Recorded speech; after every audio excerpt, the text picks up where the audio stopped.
Kerajaan-Mu datanglah di bumi seperti di surga, Tuhan. Kerajaan-Mu terjadi atas setiap kami. Terima kasih Tuhan Yesus. Hari ini kami siapkan hati kami untuk mendengarkan renungan firman-Mu. Berikan kami telinga hati yang mau tunduk taat, mau mendengar, sehingga kami juga mengerti Tuhan Yesus. Berikan kami pengertian yang baru. Di dalam nama Yesus, haleluya. Amin. Shalom Bapak Ibu dan Saudara-saudari, kita bertemu kembali dalam perenungan intim dengan Allah, yang pada kesempatan ini akan membahas mengenai memahami doa Bapa kami.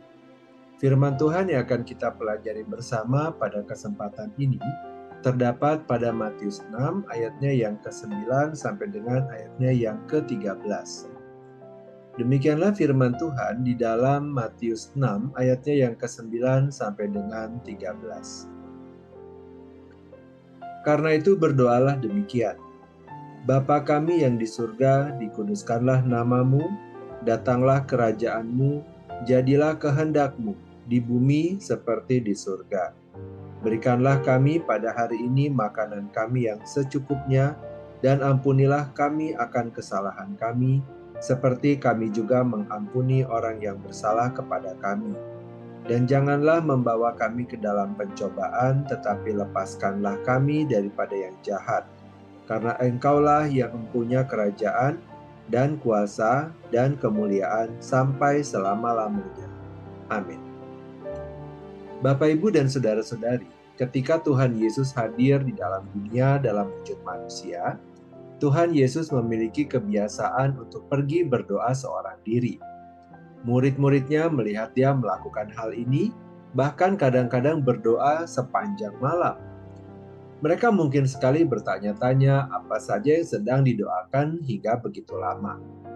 Mereka kemudian meminta Yesus untuk mengajar mereka bagaimana berdoa, dan dia memberi mereka sebuah contoh doa yang disebut sebagai doa Bapa kami. Meskipun doa ini singkat, isinya mencakup seluruh aspek yang seharusnya kita sertakan dalam doa. Doa Bapa kami diawali dengan fokus pada hal-hal utama bagi Allah, yaitu pengudusan namanya agar kerajaannya datang dan agar kehendaknya akan dilaksanakan. Selanjutnya, doa melibatkan permohonan terkait kebutuhan sehari-hari, termasuk makanan harian, pengampunan dosa, dan kekuatan untuk menghadapi cobaan. Penting bagi kita untuk selalu mengingat contoh doa ini saat berdoa, memastikan bahwa prioritas utama kita adalah sesuai dengan prioritas Allah. Bapak, Ibu, dan Saudara-saudari, Tuhan Yesus memberitahu kita agar memanggil Allah sebagai Bapa di dalam doa ini. Hubungan Allah dengan umat perjanjiannya di dalam perjanjian lama terkadang memang dibandingkan dengan hubungan antara seorang ayah dengan anak-anaknya. Ketika Tuhan Yesus datang, Ia datang untuk menyediakan jalan bagi umat perjanjian Allah agar benar-benar menjadi anak-anak Allah melalui adopsi.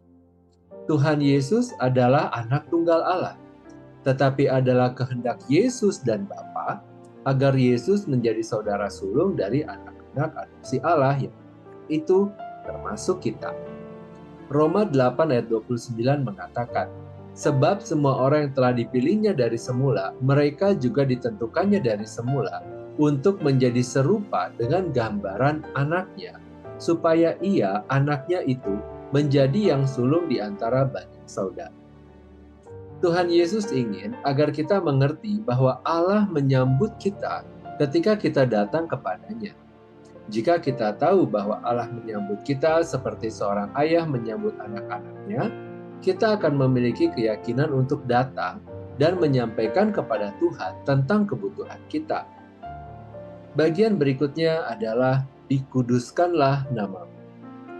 Yang dimaksudkan di sini bukanlah nama Allah kurang kudus sehingga ia harus dikuduskan oleh kita. Tidak demikian. Allah adalah kudus. Demikian juga dinyatakan di dalam Yesaya 6 ayatnya yang ketiga, Yesaya 57 ayatnya ke-15, 1 Samuel 2 ayat 2, Mazmur 99 ayat 9, Habakuk 2 ayat 14, dan juga di dalam Wahyu 4 ayatnya yang ke-8.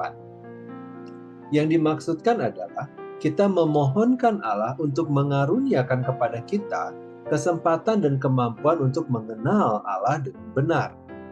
Banyak orang berpikir bahwa mereka mengenal Allah, tetapi yang sebenarnya mereka ketahui adalah gambaran yang mereka buat sendiri mengenai Allah. Mungkin dari imajinasi mereka sendiri atau dari materi yang mereka baca, tetapi bukan mengenal Allah dengan sejati. Benar-benar mengenal Allah adalah mengenal Dia sebagaimana Allah sendiri telah menyatakan dirinya di dalam firman-Nya dan di dalam karya-karyanya. Bapak, Ibu, dan saudara-saudari, ketika kita menyatakan dikuduskanlah namamu, kita menghormati dan mengakui keagungan serta kekudusan nama Allah sebagai aspek mendasar dari identitasnya.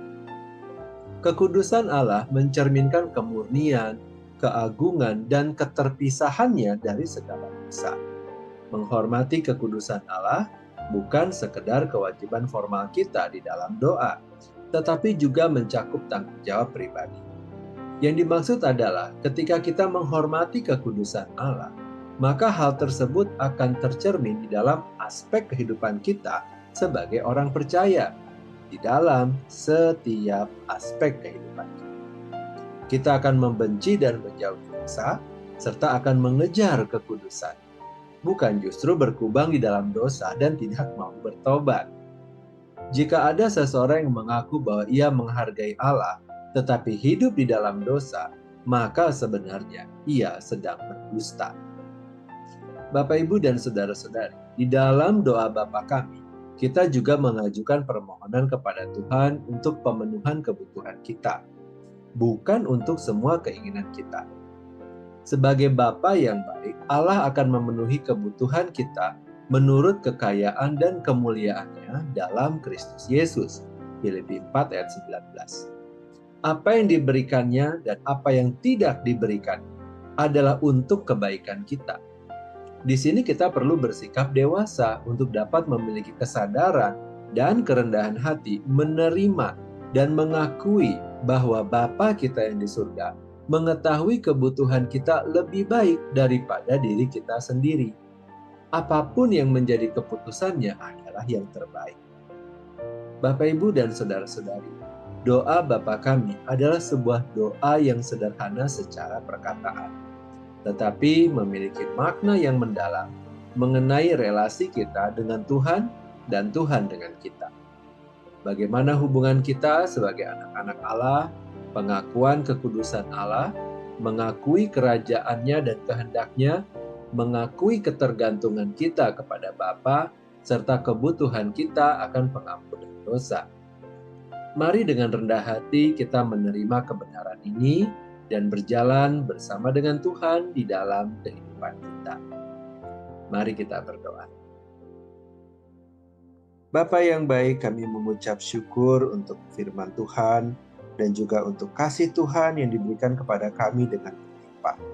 Di dalam doa Bapa kami yang diajarkan oleh Tuhan Yesus, kami dapat melihat bagaimana Engkau mengasihi kami dan menghendaki kami datang sebagai anak-anak Allah. Kami bersyukur karena Engkau baik dan Engkau ada bagi kami. Pimpinlah kami senantiasa di dalam pertumbuhan iman kami kepada Tuhan, sehingga kami dapat menghargai Engkau sebagaimana Engkau layak untuk ditinggikan dan dimuliakan. Mampukanlah kami ya Tuhan untuk dapat terus bersandar kepada Tuhan dan mempercayai Tuhan seumur hidup kami. Ini kami juga berdoa kiranya segala kebaikan dari Allah Bapa, cinta kasih dari Tuhan Yesus Kristus, serta persekutuan dengan Allah Roh Kudus menyertai kami sampai kedatangan Tuhan yang kedua kali. Di dalam nama Tuhan Yesus kami berdoa. Amin. Demikianlah perenungan intim dengan Allah pada hari ini. Sampai bertemu kembali di dalam perenungan intim dengan Allah berikutnya. Tuhan Yesus